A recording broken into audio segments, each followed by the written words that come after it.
Hello, this is Dr. Marty Klein with more sexual intelligence. Today I'd like to talk about arguments about pornography. Millions of couples argue about pornography. The arguments sound like they're about porn, but actually they aren't. The conflict almost invariably involves a woman who's unhappy with a man's porn viewing, while the man defends himself or criticizes the woman's unhappiness. Couples can argue about porn for hours, over months and years, and easily avoid talking about what's really bothering them.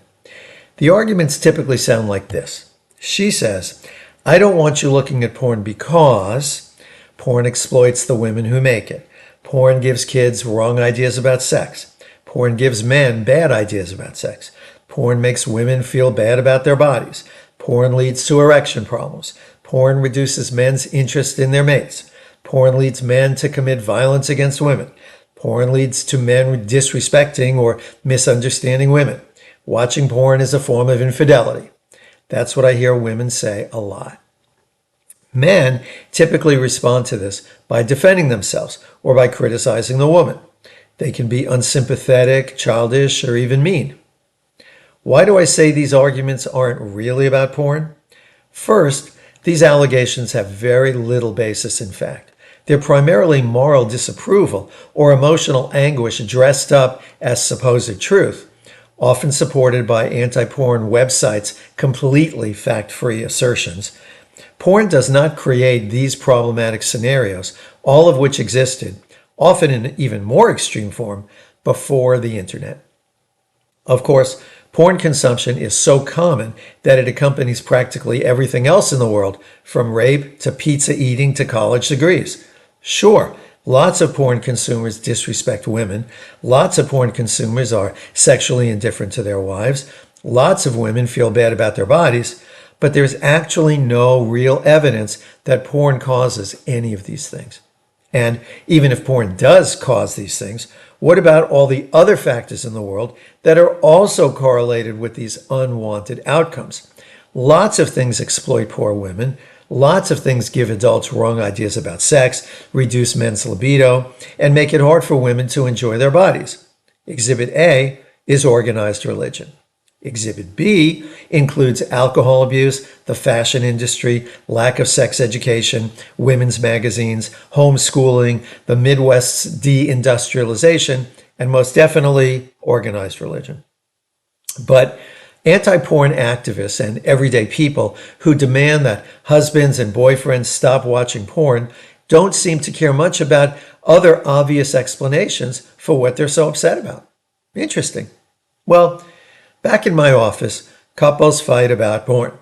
When I ask my usual questions, what eventually emerges is frequently, from women, "I feel bad about my body," or about aging. "I'm sad we don't have sex anymore," or that it was never that good. "I feel intimidated by his fantasies and desires." "I don't like him consuming narratives of sexual pleasure or adventure." "I don't like him masturbating." Now, from men, what I hear is, "I feel insecure about erections with her."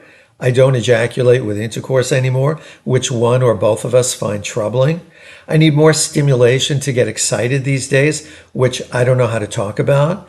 "I'm annoyed with her about small things that I don't discuss," which then builds up and reduces my desire for her. One or both of us has physical pain with sex, which feels unsexy. Or both of us drinks too much, which makes sex clumsy. Or, "I don't know how to enjoy sex with a woman I'm emotionally intimate with." Of course, I express my genuine sympathy when I hear these things. I also ask the woman, why focus on no more porn, which is one possible solution, rather than your anguish, which is the actual problem? If you only focus on your proposed solution, no more porn, and your partner rejects that solution, you're both stuck with nothing to discuss. If instead you want him to understand your distress about your experience, feeling abandoned, intimidated, bad about your body, and so on, you might be able to get that. And then you can jointly investigate possible solutions, including but not limited to no more porn. This approach can change everything for the better. So, are there any legitimate complaints about hubby or boyfriend watching porn? Of course, starting with the way we expect any grown up to do anything with courtesy and common sense. He shouldn't leave porn out where the kids can see it. He shouldn't watch porn while his mother in law is waiting for you to come to dinner. He shouldn't ask his 50-year-old wife, "Why can't you have a butt like the 25-year-olds I watch in porn?" And he shouldn't spend the rent money or the kids' college fund on porn. As important as these points are, though, they aren't about porn. They're about the relationship. Blaming porn for clueless or hostile behavior is naive and futile, like blaming the NFL or CSA crime shows for capturing your partner's attention and encouraging poor relationship behavior. Porn use can be problematic when a consumer is illiterate. Just like cars, alcohol, food, and social media, there are ways to use porn that enhance life and ways to use it that undermine life. Porn users need to know, for example, that they're watching fiction, not a documentary. And they need to know that a lot of stuff happens off camera, such as the use of lubricants, Viagra, and communication, creating agreements about what exactly each person is going to do. Most importantly, real sex cannot feel the way porn sex looks. Finally, virtually all porn watching goes on during masturbation, and some women don't want their partners to masturbate. Various women say that it makes them feel left out, or it shows they aren't gratifying their guy, or that they're uncomfortable about his sexual autonomy, or that masturbation is a slippery slope to affairs or sex workers. Again, I'm sympathetic about people's feelings, but the way to manage your distress is not by patrolling your partner's sexual behavior. The solution lies in developing emotional skills and being willing to have difficult conversations with someone about your feelings and experience in the relationship.